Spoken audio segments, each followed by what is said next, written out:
Morning all student, जैसे आप जानते हो कि हमने क्लास 12th की MCQ सीरीज शुरू की थी। उसी सीरीज में हम आज चैप्टर 5th के क्वेश्चन आंसर को कर रहे हैं। तो चलो आज क्वेश्चन शुरू करते हैं। क्वेश्चन नंबर 1, जब आलू की कीमत में 8% की वृद्धि होती है तब आलू की मांग में 5% की कमी होती है। आलू की मांग की लॉज बताइए। तो जो मांग की लॉज का जो फॉर्मूला होता है, इलास्टिसिटी ऑफ डी का फॉर्मूला होता है, वो होता है percentage change in demand divided percentage change in price, कि क्वांटिटी में कितना चेंज हुआ है और प्राइस में कितना चेंज हुआ है। तो इन्होंने चेंज दे रखा है कि जो आलू की मांग में जो कमी हुई है वो 5% हुई है, जबकि जो कीमत में वृद्धि हुई है वो 8% हुई है। तो जब आप इनको डिवाइड करते हो तो जो आंसर आता है वो आता है 0.62। तो जो आंसर होगा वो ए होगा। सेकंड क्वेश्चन, एक आयताकार यानी कि रेक्टेंगल हाइपरबोला मांग वक्र के सभी बिंदुओं पर मांग की लॉज होती है। हमें पता है कि जो रेक्टेंगल हाइपरबोला होता है वो इलास्टिसिटी 1 को शो करता है। जब भी हम रेक्टेंगल हाइपरबोला मांग वक्र बनाते हैं तो वो इस तरह का होता है। तो इसको रेक्टेंगल हाइपरबोला इसलिए बोला जाता है क्योंकि इसके अंदर जितने भी रेक्टेंगल बनते हैं उनका एरिया सेम होता है, और वो ऐसा इसलिए होता है क्योंकि इसके अंदर जो इलास्टिसिटी है वो इक्वल 1 की होती है। तो इसके जितने भी पॉइंट होते हैं वहाँ अगर हम मांग की लॉज को निकालते हैं तो वो इकाई के बराबर होती है। तो जो आंसर ए होगा वो सही होगा। थर्ड क्वेश्चन, जब मांग वक्र OX के समानांतर है तो मांग की लॉज होती है। OX के समानांतर का मतलब है कि वो OX के बराबर है, उसी पैरेलल में है। और जब जो इलास्टिसिटी है वो OX के पैरेलल होती है तो जो इलास्टिसिटी है वो इन्फिनिटिव होती है। जबकि अगर मांग वक्र OY के पैरेलल है, O एक्सिस के पैरेलल है, तो जो इलास्टिसिटी होती है वो इक्वल 0 होती है। यहाँ रीजन ये होता है कि अगर प्राइस के कम या ज़्यादा होने से जो क्वांटिटी है वो सेम रहती है। प्राइस के कम या ज़्यादा होने से क्वांटिटी पर कोई चेंज नहीं होता, और चेंज होने का ही मतलब होता है इलास्टिसिटी। अगर प्राइस में चेंज होने से किसी भी वस्तु की मात्रा में चेंज होता है तो उसे हम लोचदार कहते हैं, लेकिन प्राइस के कम या ज़्यादा होने से अगर क्वांटिटी पर कोई फ़र्क नहीं पड़ता तो वो बेलोचदार होती है। तो इसलिए जब डिमांड कर्व OY के पैरेलल होता है तो इलास्टिसिटी 0 होती है, लेकिन अगर डिमांड कर्व OX के पैरेलल है तो इलास्टिसिटी इन्फिनिटिव होती है, क्योंकि यहाँ प्राइस में चेंज होने से क्वांटिटी ऑटोमेटिक चेंज होती है और जो चेंज होता है वो इन्फिनिटिव होता है। इसलिए जो आंसर होगा, जब OX के समानांतर होती है तो मांग की लॉज इन्फिनिटिव यानी कि अनंत होती है। तो आंसर डी होगा। नेक्स्ट क्वेश्चन, एक सीधी रेखा मांग वक्र के मध्य बिंदु पर कीमत मांग की लॉज क्या होगी। सीधी रेखा का मतलब है कि जब हम OX पर क्वांटिटी और OY पर प्राइस को लेते हैं और डिमांड कर्व बिल्कुल स्ट्रेट होता है, तो उस पर जब हम मांग की लॉज निकालते हैं तो वो कैसी होती है। जब बिल्कुल स्ट्रेट लाइन होती है तो उसमें अगर हम मिड पॉइंट लेते हैं तो वहाँ जो इलास्टिसिटी होती है वो इक्वल 1 के होती है। ऐसा क्यों होता है? इलास्टिसिटी इक्वल 1 के होती है, इसका रीज़न ये है, जब हम बिंदु लॉज विधि द्वारा किसी भी वक्र का इलास्टिसिटी निकालते हैं, किसी भी वक्र की इलास्टिसिटी निकालते हैं, तो जो फॉर्मूला होता है वो होता है lower portion divide upper portion, यानी कि निचला भाग, वक्र का जो निचला भाग होता है वो उसको ऊपर वाले भाग से डिवाइड करते हैं। और क्योंकि ये मध्य बिंदु में होता है इसलिए जो निचला भाग है और जो ऊपर का भाग है वो दोनों समान होते हैं, उनमें कोई भी डिफरेंस नहीं होता। इसलिए जैसे मान लो यहाँ जो वक्र हम खींचते हैं इसका कोई भी नाम लिख सकते हैं। ये M पॉइंट है, यहाँ A है और ये B है। तो जो MB जो लोअर पोर्शन है MB और जो AB है AM है, वो दोनों एक दूसरे के बराबर है। तो आप इसको कट करोगे तो आंसर 1 होगा। तो इसलिए जो आंसर होगा वो इकाई होगा। ए रेखा सीधी मांग वक्र की होती है तो मध्य बिंदु पर जो मांग की लॉज होगी वो 1 होगी, और इसलिए जो आंसर होगा वो C होगा। नेक्स्ट क्वेश्चन, जब कीमत में प्रतिशत परिवर्तन की तुलना में मांग में कम प्रतिशत परिवर्तन होता है तो मांग होगी। कीमत में जो प्रतिशत परिवर्तन हो रहा है वो अधिक हो रहा है, जबकि जो मांग में है प्रतिशत परिवर्तन वो कम हो रहा है। और जो इलास्टिसिटी निकालने का फॉर्मूला होता है वो होता है मांग में प्रतिशत परिवर्तन डिवाइड में कीमत में प्रतिशत परिवर्तन।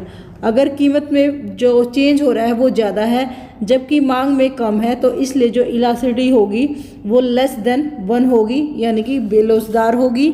सिंपल सी बात है, लोसदार का मतलब है परिवर्तन। अगर कीमत में चेंज होने से किसी वस्तु की कीमत यानी कि प्राइस में चेंज होने से उसकी क्वांटिटी में भी चेंज हो रहा है तो जो मांग है वो लोसदार होगी। लेकिन अगर प्राइस में चेंज होने का मतलब है कम या ज़्यादा होने से उसकी मांग पर कोई इफेक्ट नहीं पड़ रहा है तो वो बेलोसदार होती है। पूर्णतः बेलोसदार का मतलब है कोई चेंज नहीं होना, नो चेंज की प्राइस के कम ज़्यादा होने से कोई इफेक्ट नहीं पड़ता। पूर्ण लोसदार का मतलब है कि प्राइस में चेंज होने से क्वांटिटी में भी चेंज होता है। इकाई से अधिक का मतलब है कि जब प्राइस में चेंज होता है तो उसकी क्वांटिटी में जो चेंज होता है प्राइस में होने वाले चेंज से अधिक होता है। और इकाई का मतलब है कि जितना प्राइस में चेंज हुआ है उतना ही क्वांटिटी में चेंज हो रहा है तो वो इकाई लोसदार है। कि जब क्वांटिटी में कम चेंज होता है जबकि प्राइस में अधिक चेंज होता है तो वो इकाई से कम होती है। और यही क्वेश्चन पूछ रखा है, कीमत में प्रतिशत परिवर्तन की तुलना में मांग में कम प्रतिशत परिवर्तन होता है। मांग में इतना चेंज नहीं होता जितना कीमत में चेंज होता है, तो जो आंसर होगा वो डी होगा। नेक्स्ट क्वेश्चन, जब मांग में प्रतिशत परिवर्तन कीमत में प्रतिशत परिवर्तन की तुलना में अधिक है, यानी कि जो क्वांटिटी में चेंज ज़्यादा हो रहा है लेकिन प्राइस में जो चेंज है वो कम हो रहा है, तो इसका मतलब चेंज जब ज़्यादा होता है तो वो लोसदार ज़्यादा होती है, तो जो आंसर होगा वो बी होगा। समानुपाती जब होता है, जब प्राइस में भी सेम चेंज हो रहा है और क्वांटिटी में भी सेम चेंज हो रहा है तो वो समानुपाती होती है। पूर्णतः बेलोसदार का मतलब है कोई चेंज नहीं होना, जबकि बेलोसदार का मतलब है कि कम लोसदार, जितना प्राइस में चेंज हुआ है क्वांटिटी में उससे कम चेंज हुआ है। इससे पहले वाले क्वेश्चन में भी हमने किया था। जब मांग वक्र OX के समांतर है तो मांग की लोच होती है, पैरेलल होता है तो जो मांग की लोच होती है वो 0 होती है, इलास्टिसिटी इक्वल 0। नेक्स्ट क्वेश्चन, ये जो क्वेश्चंस हैं वो काफ़ी इंपॉर्टेंट है, आपके एग्जाम में भी आएंगे और ये न्यूमेरिकल फॉर्म है, बिना समझ के अगर आप इनको करोगे तो भूल जाओगे, इसलिए इनको फॉर्मूले के साथ आपको अच्छी तरह करने हैं। तो अभी हम कर लेते हैं क्वेश्चन नंबर 8। एक उपभोक्ता 4 रुपये प्रति इकाई कीमत पर 5 इकाइयों की मांग करता है। तो यहाँ हमें नोट कर लेना है, जो प्राइस है वो 4 है और जो क्वांटिटी है वो 5 है। मांग करता है जब कीमत घटकर 3 रुपये हो जाती है तब वह 10 इकाइयाँ खरीदता है, यानी कि जो प्राइस बढ़कर चेंज होता है उसको हम P1 से डिनोट करते हैं, वो 3 हो जाता है, जबकि जो मात्रा है वो बढ़कर 10 हो जाती है, उसको हम Q1 से डिनोट करते हैं, 10 हो जाती है। तो मांग की कीमत लोच बताइए। मांग की कीमत लोच का फॉर्मूला होता है इलास्टिसिटी ऑफ डी है, जब हम मापते हैं तो वो होता है P/Q into delta Q upon delta P। यहाँ डेल्टा शो करता है चेंज को, P हमें पता है कि जो पहले P है और इनिशियल जो P है वो 4 है और जो क्वांटिटी है वो 5 है, लेकिन डेल्टा Q और डेल्टा P हमें निकालना है। डेल्टा Q का मतलब है कि Q1 माइनस Q, अब कितनी मात्रा है और पहले कितनी थी, तो अब वो 10 इकाइयों को खरीद रहा है और पहले वो 5 इकाइयों को खरीद रहा था, तो जो डेल्टा Q आएगा वो 5 आएगा। तो यहाँ आप इसकी वैल्यू रख सकते हो। अब हम निकालते हैं डेल्टा P। डेल्टा P का मतलब होता है P1 माइनस P। तो जो अब प्राइस है वो 3 है और पहले जो प्राइस था वो 4 था, तो जो यहाँ आंसर आएगा -1। तो यहाँ इसकी वैल्यू हम पुट कर देते हैं डेल्टा P की जगह। जब हम इनको क्रॉस करते हैं तो 5 में से 5 कैंसिल आउट हो जाता है और -1, क्योंकि फॉर्मूले में भी -1 होता है तो माइनस से हम यहाँ माइनस कैंसिल कर देते हैं, तो जो आंसर आएगा वो 4 होगा, यानी कि जो बी ऑप्शन है वो सही है। नंबर 9, कीमत और मांग दे रखी है, हमें मांग की लोच निकालना है, इलास्टिसिटी ऑफ डिमांड हमें निकालनी है। तो P जो पहले वाला P दे रखा है उसको आप P बोलोगे, जो लास्ट में जो चेंज होता है उसको आप P1 बोलोगे। कीमत है वो Q और Q1 है, फॉर्मूला वही होगा P/Q delta Q upon delta P। उसमें हम उनकी वैल्यू रख देते हैं। तो जो इनिशियल जो P है हमारा वो 10 है और जो क्वांटिटी है वो 40 है, लेकिन हमें डेल्टा Q और डेल्टा P निकालनी है। जब हम डेल्टा Q निकालते हैं तो इनको Q1 माइनस Q करेंगे, 20 में से अगर हम 40 माइनस करते हैं तो जो हमारा आंसर आएगा वो 20 आएगा। तो यहाँ हम वैल्यू रख देते हैं 20। ऐसे ही अगर हम P1 माइनस P करेंगे, 15 में से 10 माइनस करेंगे तो जो आंसर आएगा वो 5 आएगा। तो क्रॉस चेकिंग के बाद जो आंसर आता है वही हमारी इलास्टिसिटी कहलाती है। तो यहाँ कट के 2 आ जाता है, 5 2 जा 10, यहाँ 22 जा 40, 2 डिवाइड 2, तो आंसर आता है 1। तो जो इलास्टिसिटी होगी वो 1 के इक्वल होगी और आंसर होगा डी। क्वेश्चन नंबर 10, यदि कीमत के घटने से उपभोक्ता का वस्तु पर कुल व्यय घट जाता है तो यह संकेत क्या है? कीमत घट रही है और कुल व्यय भी घट रहा है। हमने किया था कि कुल व्यय विधि के द्वारा अगर कीमत के घटने या बढ़ने से कुल व्यय भी घटता और बढ़ता है तो जो इलास्टिसिटी होती है वो इकाई से कम होती है। तो जो आंसर होगा वो बी होगा। क्वेश्चन नंबर 11, यदि वस्तु की कीमत रुपये 8 प्रति इकाई से घटकर 6 प्रति इकाई हो जाती है तो मांग बढ़कर 200 से 250 इकाई हो जाती है। प्रतिशत विधि द्वारा मांग निकालिए। वही फॉर्मूला होगा P upon Q, delta Q upon delta P। आपको इनकी वैल्यू रखनी है। तो पहले हम निकाल लेते हैं डेल्टा क्यू। डेल्टा क्यू है जो अब था Q1 माइनस क्यू, यानी कि 250 माइनस 200, तो जो आंसर होगा वो 50। 250 में से अगर आप 200 निकालते हैं तो जो आंसर होगा वो 50 होगा। ऐसे ही अगर आप डेल्टा P निकालते हो तो P1 माइनस P में से 8 माइनस करोगे तो जो आंसर आएगा वो 2। तो आपको यहाँ वैल्यू पुट कर देनी है P। तो अब हम वैल्यू रखते हैं P upon Q, delta Q upon delta P। तो जो P है हमारा इनिशियल वो 8 है, 8 डिवाइड क्यू यानी कि 200। इनिशियल जो हमारा था, इनिशियल क्वांटिटी 200 थी। डेल्टा क्यू अभी हमने निकाली थी 50, डेल्टा P जो हमने निकाला था 2। तो जब हम इनको क्रॉस करते हैं तो जो आंसर आता है वो देखते हैं 50 को, यहाँ 50 है 200 क्रॉस करने के बाद 4 आता है। जब हम यहाँ क्रॉस करते हैं तो यहाँ 2 और 2 से 2 क्रॉस हो जाता है। जो आंसर होएगा वो 1 होगा। नेक्स्ट क्वेश्चन, यदि किसी वस्तु की कीमत रुपये 4 प्रति इकाई से घटकर रुपये 3 इकाई हो जाती है तो मांग बढ़कर 100 से 125 रुपये इकाई हो जाती है। 100 से 125 इकाई हो जाती है तो प्रतिशत विधि द्वारा मांग की लोच निकालिए। वही formula P upon Q, delta Q upon delta P। तो यहाँ जो P है आपका P upon Q, delta Q upon delta P। तो जो P है आपका वो इनिशियली 4 है, जो क्वांटिटी है वो 100 है।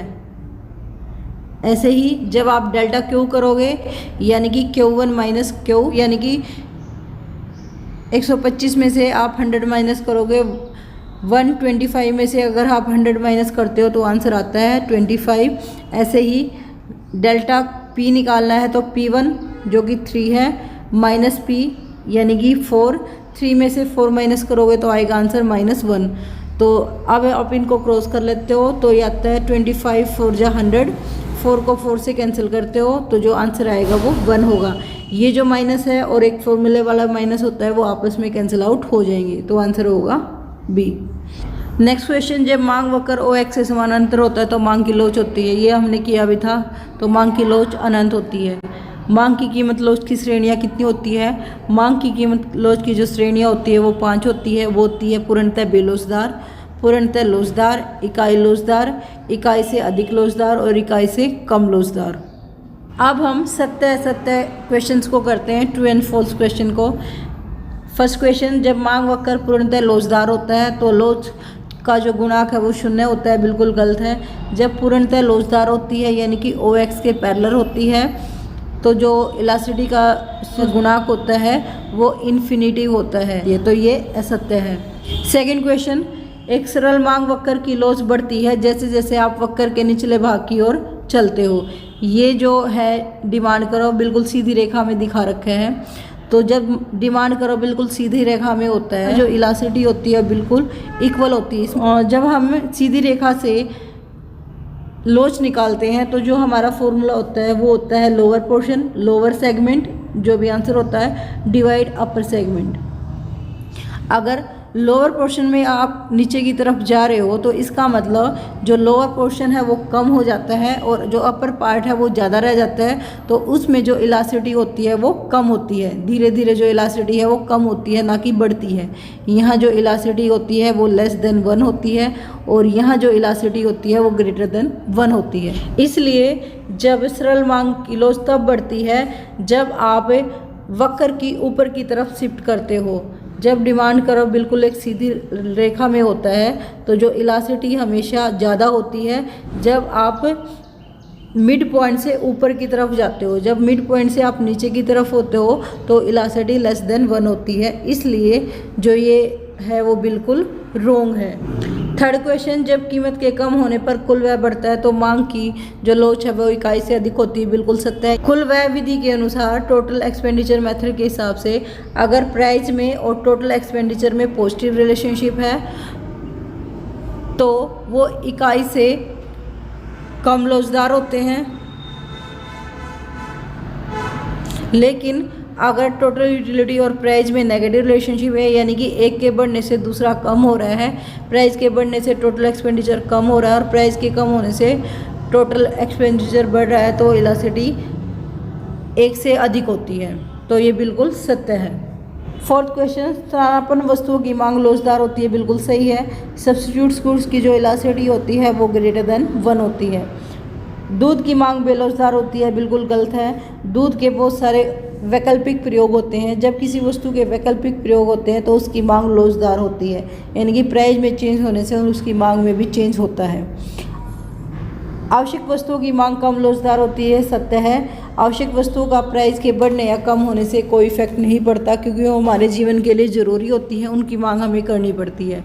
लास्ट क्वेश्चन, समय अवधि जितनी लंबी होती है मांग उतनी ही कम लोचदार होती है। गलत है। समय की जितनी अधिक अवधि होगी जो मांग की लोच है वो उतनी ही अधिक होगी। समय के साथ और मांग की लोच का पॉजिटिव रिलेशनशिप होता है। आज के लेक्चर में हमने चैप्टर 5 को कवर किया है। नेक्स्ट वीडियो में हम चैप्टर 6 के MCQ क्वेश्चंस को करेंगे। आज के लिए धन्यवाद।